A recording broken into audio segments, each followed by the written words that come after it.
देखें, ईमान यकीन का नाम है और यकीन जानने से आता है। कोई बंदा उस वक्त तक किसी बात को नहीं मानता जब तक वो उसे जान नहीं लेता है।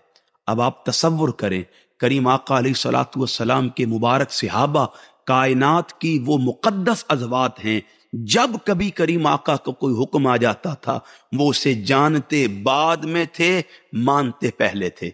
आप सफरनामा मेराज को देखें, इधर अबू जहल करीम आका अलैहिस्सलातु वस्सलाम की ज़बान मुबारक से सफरनामा मेराज को सुनता है, हुजूर का मजाक उड़ाते हुए मजलिस से उठकर चला जाता है। हर मिलने वाले के सामने इस सफरनामा मेराज को बयान करके हुजूर की ज़ात का मजाक उड़ा रहा है। ये काम करते करते वो सैयदना अबू बकर सिद्दीक के दरवाजे पर पहुंचता है। आप तशरीफ लेकर आते हैं, क्या मसला है? वो कहता है, ए अबू बकर बताओ तो सही, अगर कोई बंदा कहे मैं रात के मुख्तसर से वक्त में अपने रब से मुलाकात करके सफर मेराज से वापस आया हूं, क्या ये मुमकिन है?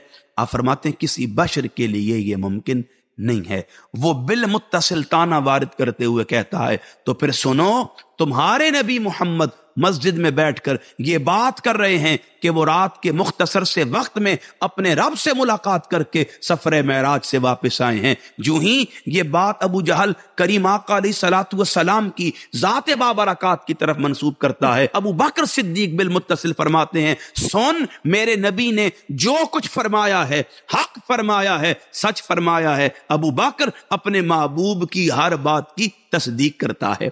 अब अक्ल क्या कहती है? लाजिमुल अम्र ये बात होती कि आप दौड़ते हुए जाते, करीम आका से तस्दीक करवाते कि हुजूर आपने कहा भी है या नहीं फरमाया, लेकिन आप दुनिया को बताना चाहते थे कि दुनिया वालों, जब बात करीम आका की आती है सहाबा जानते बाद में है, पहले हुजूर के हर हुक्म को मान जाते हैं।